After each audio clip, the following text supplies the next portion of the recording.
Chahut Média.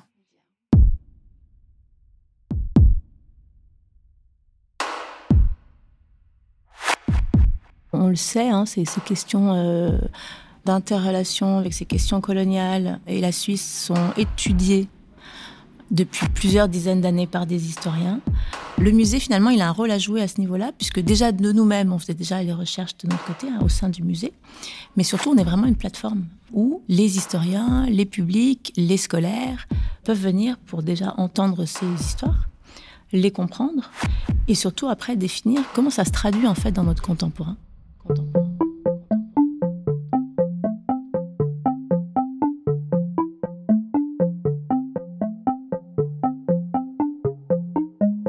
2002, le musée d'ethnographie de Neuchâtel organise une exposition titrée « Le musée cannibale dont l'affiche frappe les esprits ». Un hachoir de boucher fiché dans un masque Pounou du Gabon, posé sur une planche de cuisine blanche, se détachant sur un fond rouge sang. Et que propose alors l'expo en question? Une réflexion sur la prédation qui a caractérisé le mode d'enrichissement des collections des musées d'ethnographie. 20 ans pile plus tard, la question de la décolonisation des pratiques et de l'histoire des collections se pose partout dans les musées d'Europe. En Suisse, bien entendu, c'est aussi le cas. Décoloniser les musées ? D'accord, mais comment ? Sur cette question, où en sont les musées en Suisse ? Ici, comme ailleurs en Europe, comment refonder les pratiques muséales ? Cela, on en parle tout au long de ce nouveau volet de Décoloniser la ville, une série documentaire podcast Chahut Média, inspirée de l'étude Temps, espace, histoire, monuments et héritage raciste et colonial dans l'espace public genevois par les professeurs Mohamed Mahmoud Ould Mohamedou et David Rodogno. Décoloniser la ville, 5e épisode. Son titre, Peut-on décoloniser les musées ?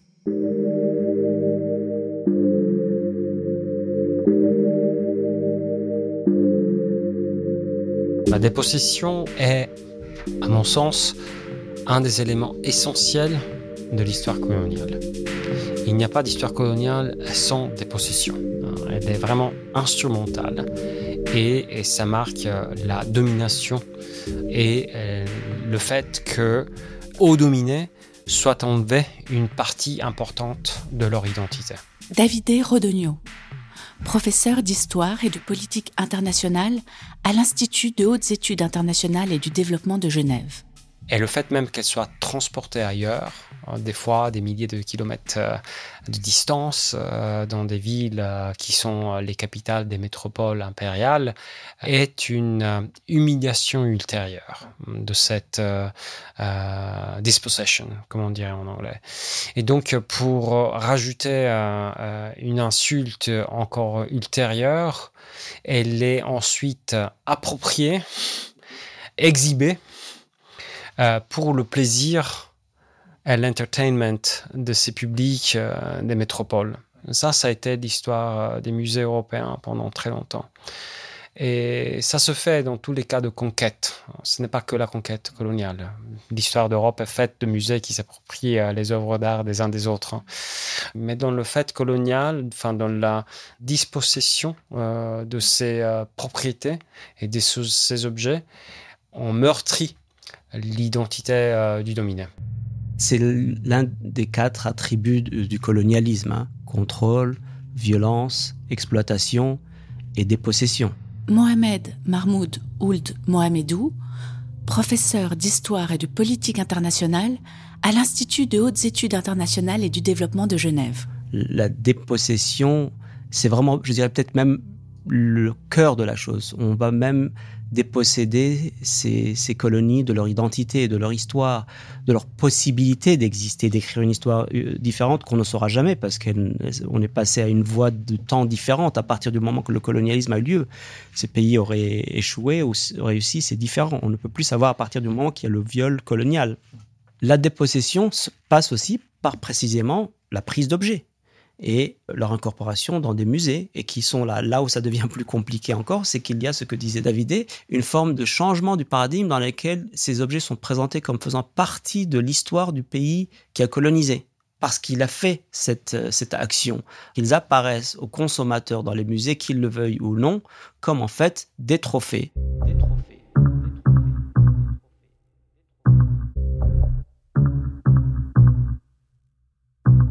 Les musées, et surtout les musées nationaux, qui étaient financés par l'argent public, et de nouveau, la Suisse n'est vraiment pas une exception, parce que ce qui s'est fait en Suisse ressemble beaucoup à ce qui s'est fait dans beaucoup d'autres pays d'Europe, certainement, sont une expression de la même histoire. Donc, ils ont commémoré, honoré ou célébré un certain passé. Ils ont décidé d'exclure certains autres passés et d'inclure certaines choses. Et ils ont mis en scène, comme seulement les musées savent le faire, une partie de ce passé, y compris du passé colonial. Et une partie de l'histoire des colonies a été aussi le vol d'objets d'art, pas que, appartenant à certaines communautés, à certaines nations, etc. Et donc, depuis un certain temps, et la réflexion critique et l'autocritique, ça il faut le dire, de beaucoup de musées, y compris en Suisse, a commencé à faire son chemin.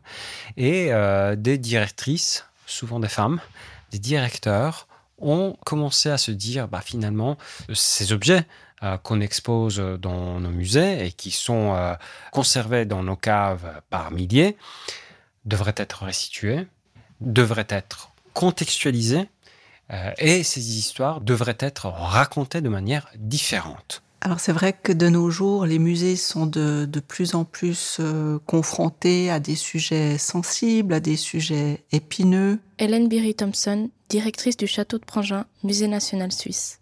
Comme par exemple la mondialisation, l'esclavage, la colonisation, et je crois que la demande du public est forte pour avoir des lieux, des outils pour se documenter, pour comprendre, et puis se forger leur propre opinion. Je crois qu'en ce qui concerne le passé colonial de la Suisse, le sujet, en fait, il n'est pas nouveau. Ça fait 20 ans que la recherche se fait. Il y a eu plusieurs publications marquantes sur les liens entre la Suisse et le colonialisme, les liens et l'esclavage. Mais le public a quand même longtemps un peu refusé d'entendre cela. Les historiennes, les historiens pouvaient être un peu pris à partie, voire même un peu malmenés dans les médias. Et je crois que c'est plus récemment, à la faveur de mouvements comme Black Lives Matter, que vraiment des débats beaucoup plus nourris sont nés sur le lien entre la Suisse, sa complicité peut-être dans l'exploitation des colonies, le racisme en Suisse, ou bien des monuments dédiés à des personnalités ambivalentes. Et je crois que le rôle du musée aujourd'hui, c'est vraiment d'offrir un espace où ce genre de débat peut avoir lieu, présenter le résultat des recherches qui sont menées par des historiennes, des historiens, puis rendre visibles certaines choses qui autrement peut-être resteraient invisibles.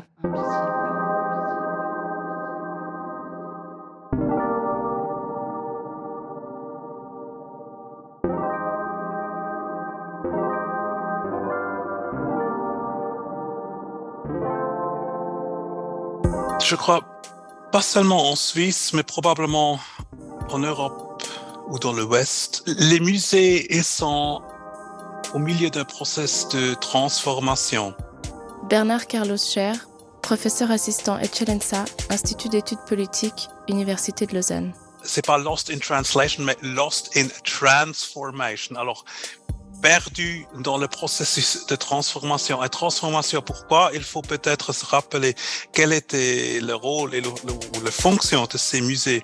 Le musée est une invention européenne, c'est inventé au 19e siècle dans ce contexte impérial. Dans les cités ou les villes européennes, on a toujours des musées qui racontent l'histoire européenne. Ce sont les musées d'histoire, les musées d'art, n'est-ce pas, qui montrent la civilisation, la culture européenne. Et puis, on a eu les musées d'ethnographie qui nous montrent la culture aussi, mais la culture qu'on appelait primitive. Et oui, ça est devenu bien sûr un problème.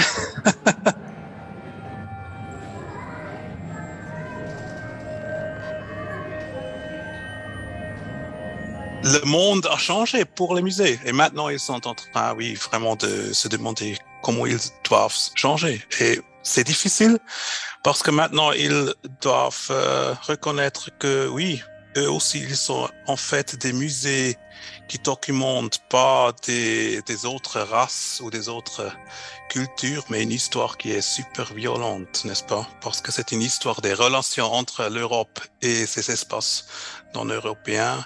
Il inclut des génocides, des exploitations, une destruction des cultures et aussi des inégalités qui continuent jusqu'à nos jours.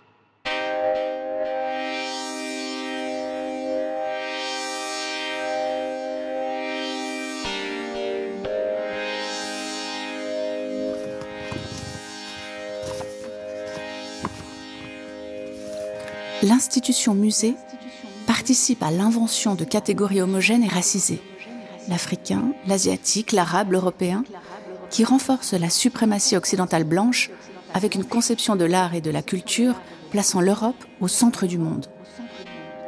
Le musée a été un élément central de cette entreprise, en diffusant des représentations animalisées, sexualisées et racialisées des autres, dont nous ne sommes pas encore entièrement libérés. Un extrait de l'essai « De la violence coloniale dans l'espace public », Françoise Verjas, Chat Publishing, Paris, 2021.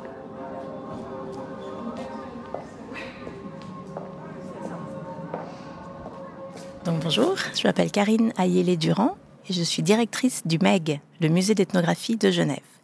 On se trouve ici dans l'exposition permanente du musée, qui a été inaugurée en 2014, au moment de la réouverture du musée. Et nous sommes dans cet espace qui se compose en fait de deux lieux, assez séparés mais continus. La première partie, qu'on appelle le prologue, présente l'histoire de la constitution des collections du musée d'ethnographie, avec une sélection des objets qui sont arrivés au début en fait de la constitution de ce musée. Donc les collections du musée d'ethnographie ont en fait été rassemblées, venaient finalement au départ de plusieurs institutions, notamment le musée académique par exemple de la ville de Genève, et ont été reconstituées pour créer le musée d'ethnographie de la ville. Et sur ce prologue, vous avez plusieurs types d'objets, tout continent confondu. On peut aussi bien trouver des objets qui proviennent d'Asie que d'Australie ou d'Europe. Une grande projection contemporaine accueille les visiteurs sur la droite avec des vagues qui ont été composées par un artiste corse, Angel Eccia. Et derrière ces vagues, on a la présentation des collections présentées par rapport au continent géographique. Et on a une particularité au musée d'avoir un 6e continent assez étonnant, mais qu'on appelle finalement les collections d'ethnomusicologie.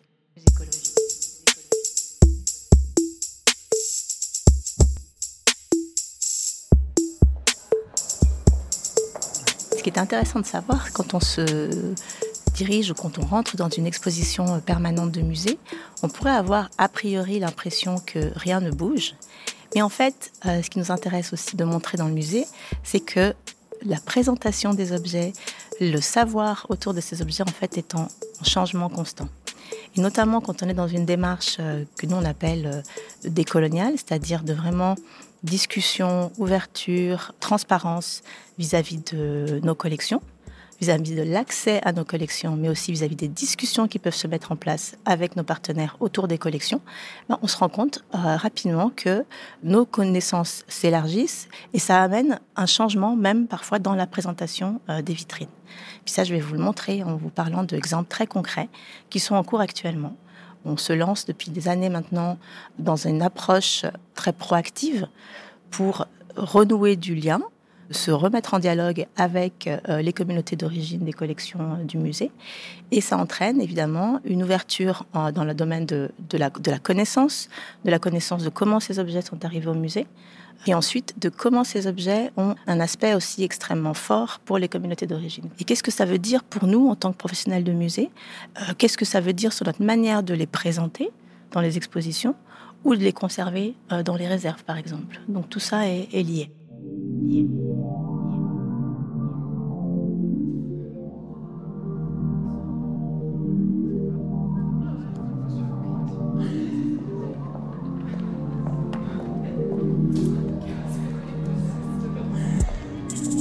Aujourd'hui, en fait, notre musée, il est clairement inscrit dans une démarche de pouvoir observer, discuter, négocier autour de problématiques sociétales et environnementales. On ne peut plus séparer les deux.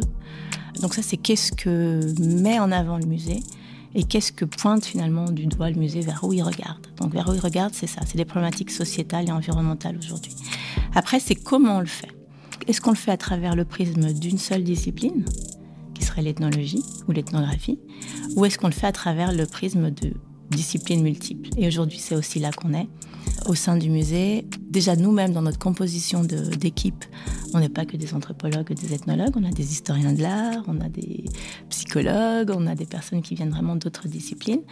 On collabore au quotidien avec des personnes qui viennent du monde de l'art, de la musique, de la performance, du théâtre, mais aussi de la santé. Donc on est devenu un musée pluridisciplinaire. Et quelque part, on a besoin de cette pluridisciplinarité pour pouvoir décrire et comprendre la complexité du monde qui nous entoure.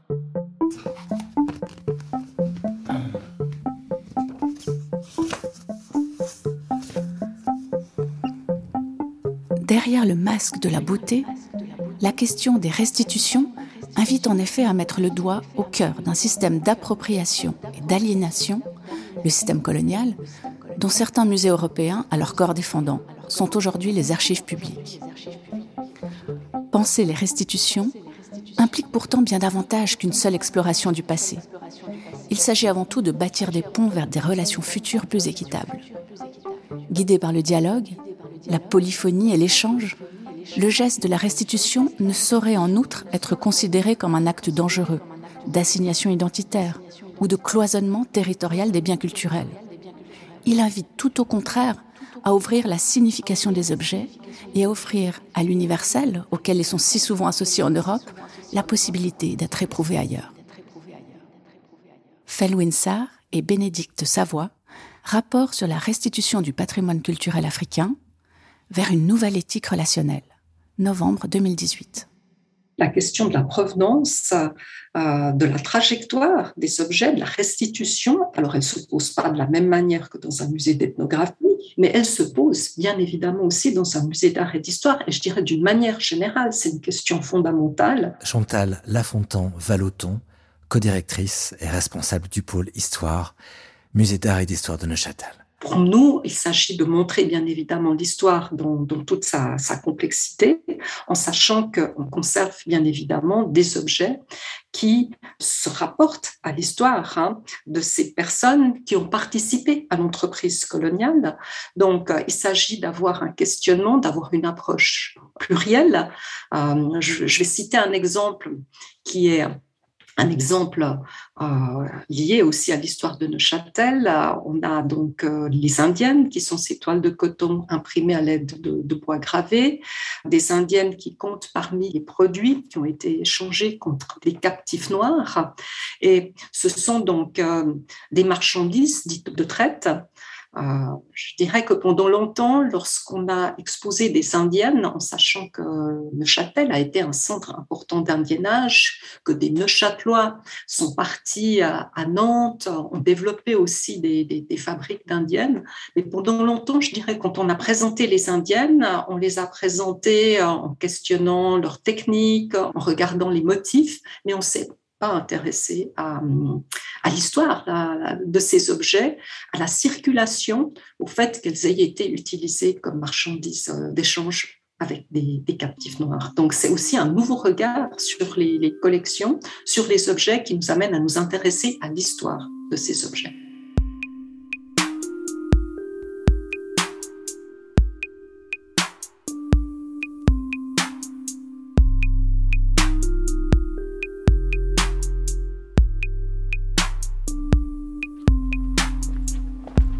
Je vais vous parler d'objets finalement qui sont assez intéressants puisqu'ils ne sont pas là. Je vais vous expliquer ce qui s'est passé.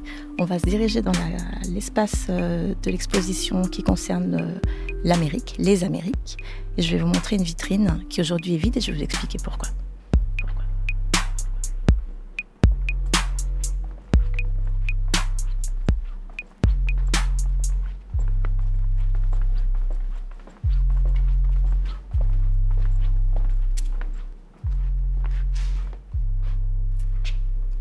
Donc on se trouve face à une vitrine qui, à première vue, peut-être ne semble pas si vide que ça, puisqu'on retrouve plusieurs objets qui nous viennent d'Amérique des Plaines, par exemple.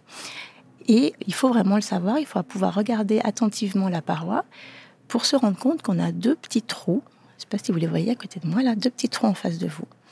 Et on peut se poser la question, mais pourquoi cette vitrine finalement est vide ? Et je vous explique en fait ce qui s'est passé. Dans le courant de l'été 2022, nous avons reçu des délégations de peuples autochtones. C'est quelque chose que l'on encourage et qu'on souhaite faire de plus en plus, à l'occasion notamment de la venue de plusieurs peuples autochtones chaque année à Genève depuis les années 70 et même avant. Les peuples autochtones viennent à Genève pour défendre leurs droits et assistent à des conférences internationales, des séances internationales à l'ONU. Et on a reçu une délégation en juillet 2022. Ils sont venus voir notre exposition temporaire. Et l'on savait déjà que dans la vitrine qu'on a actuellement sous nos yeux, il y avait 2 objets qui provenaient de cérémonies extrêmement importantes pour les peuples iroquoiens, qu'on appelle en fait dans leur pays Haudenosaunee. Et en effet, lorsque la délégation Haudenosaunee est venue au musée, ils nous ont demandé de retirer 2 objets. Un masque, qui était un masque sacré, qui était déjà quand même arrivé à Genève en 1825. Et ce masque, en fait, fait partie d'une société secrète. Et donc, est considéré comme un être animé, et non pas comme un objet d'âme. Et donc, ce masque était considéré comme un ancêtre, et non pas comme une chose, et devait être considéré comme un ancêtre, et non pas exposé dans une vitrine.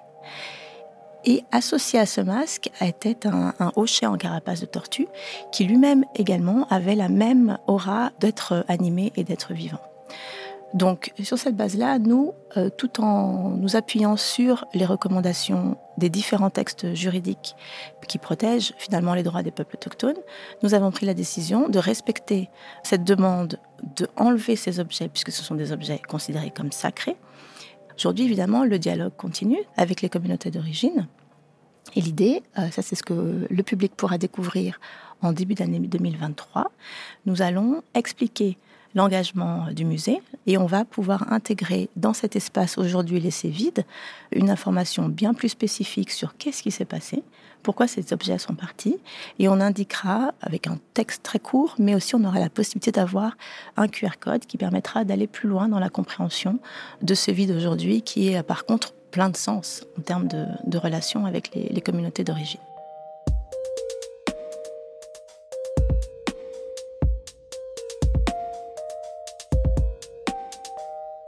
Les questions de dépossession et de réappropriation, en fait, sont traitées au quotidien au sein du MEC. Karine Ayelé-Durand.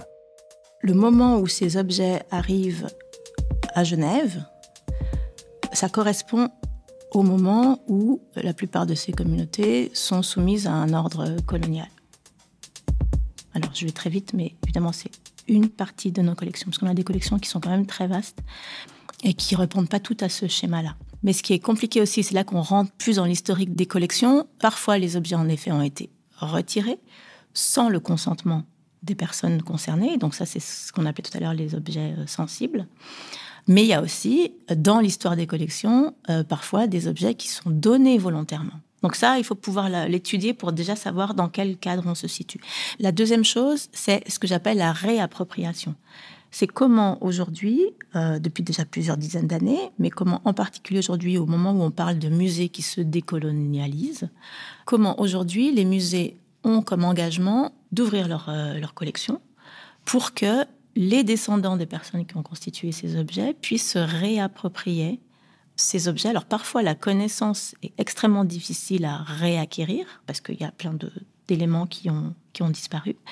Mais comment cette forme de réappropriation est quand même possible, notamment par le biais de chercheurs locaux ou d'artistes et artisans locaux qui reprennent ces objets historiques pour créer des œuvres contemporaines et parler d'aujourd'hui.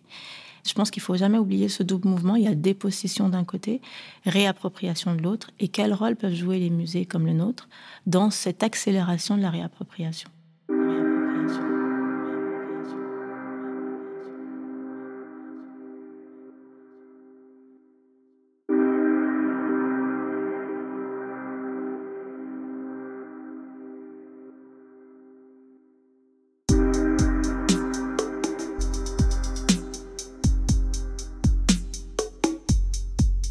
Il y a beaucoup de collègues qui disent, en fait, c'est impossible de décoloniser une musée qui était construit au 19e siècle, fondamentalement pour être d'une sorte un showcase pour la colonisation. Bernard Carlos Scher.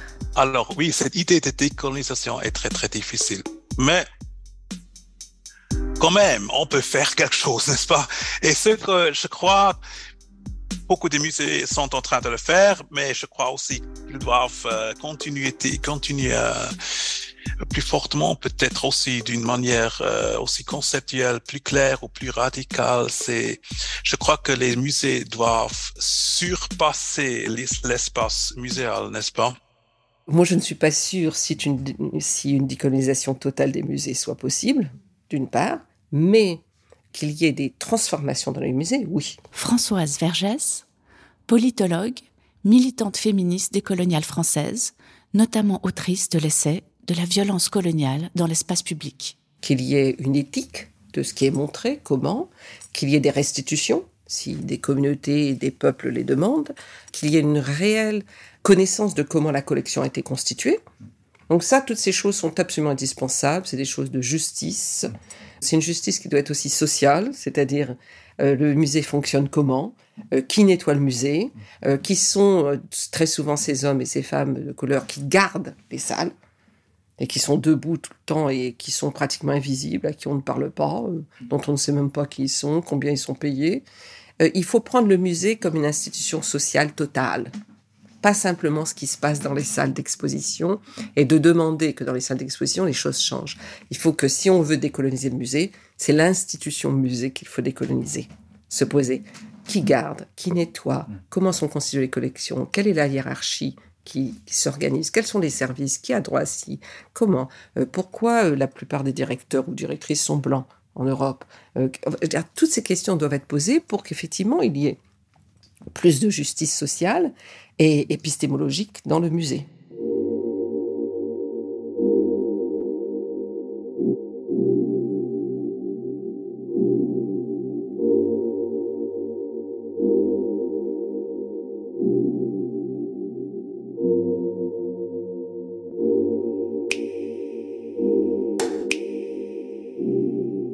Après, il ne s'agit pas seulement de décoloniser les collections, il faut aussi décoloniser les discours, les narrations.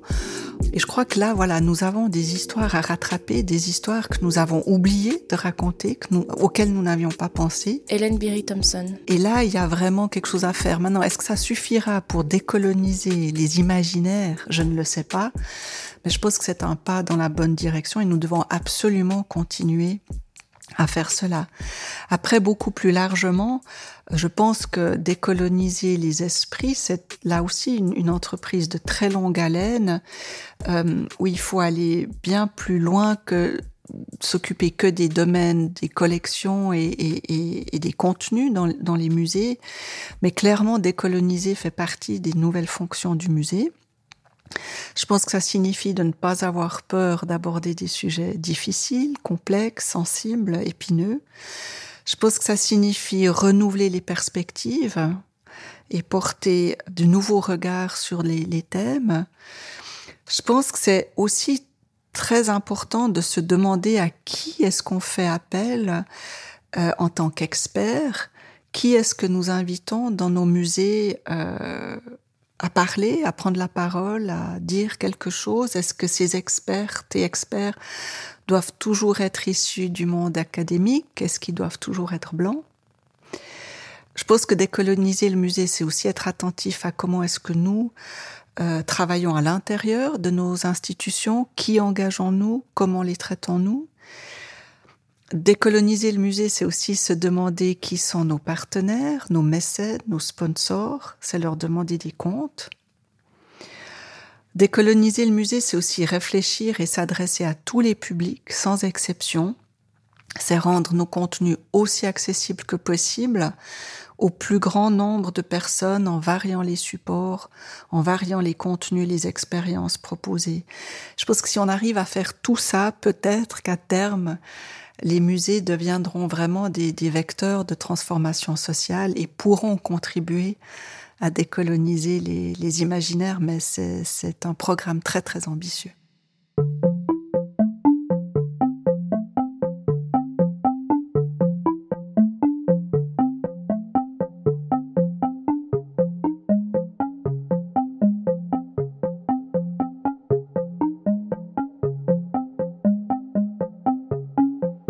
À l'origine, cette série documentaire podcast devait compter 5 épisodes.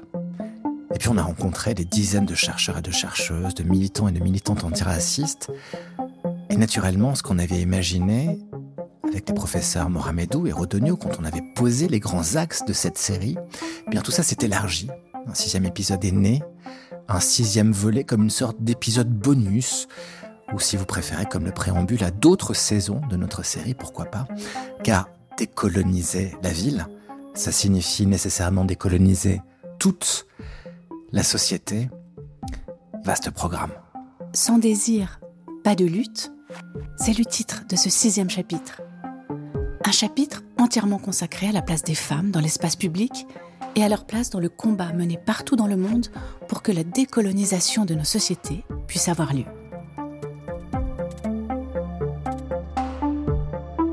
Décoloniser la ville, une série documentaire audio produite par Chahut Média, adaptée de l'étude Temps, Espace, Histoire, Monuments et Héritage raciste et colonial dans l'espace public genevois, par les professeurs Mohamed Mahmoud Ould Mohamedou et David Rodogno. Interview et réalisation de ce 5e épisode, Camille Kayser, David Bralambert et Carole Harari. Mixage, Alan Mantieri, et la musique est de Léonie Pernet. Décoloniser la ville a été rendu possible grâce au soutien de la Loterie Romande, du service Agenda 21 Ville Durable et du Bureau de l'intégration des étrangers. Merci également à nos partenaires, le Graduate Institute et le FIFDH. Tous les épisodes de cette série sont disponibles sur le site de Chahut Média, www.chahut.ch, et sur l'ensemble des plateformes de podcast. N'hésitez pas à la noter, mettre des pouces, des étoiles, et surtout, à la partager.